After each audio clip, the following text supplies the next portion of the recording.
You know, as a street photographer, it's so important to bring something else to the table. Like shooting portraits, concepts, working with other artists is a great way to sort of mix it up, hone your craft, if you like. I mean, street photography underpins everything I do. And yet I think all the other stuff that I shoot, working with musicians and artists and a little bit of fashion, a bit of editorial, project work for myself, I think all of this gives my work, I don't know, just gives it that little, it gives me something else to bring to the table, if you like. I hope. So I thought now and again I'd throw in a video that's a little bit different. So in this video I'm shooting an amazing artist, musician, Liredel, in Margate, portraits and concept stuff. We've got a special guest, Dave Haine, aka the Margate Ledge, and Charlie, who's Liredel's partner in crime, backing singer. And the guys are awesome in this video. I think you're going to enjoy it. Let's get in a character.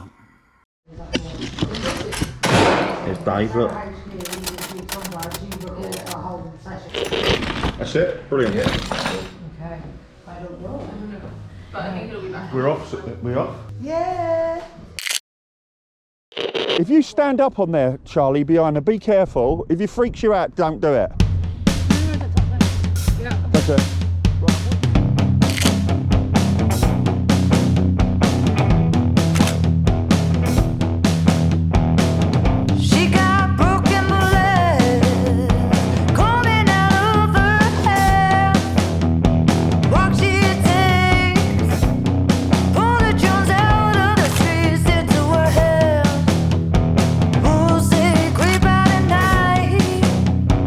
She's not afraid, she's ready, locked in time.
And that is a wrap.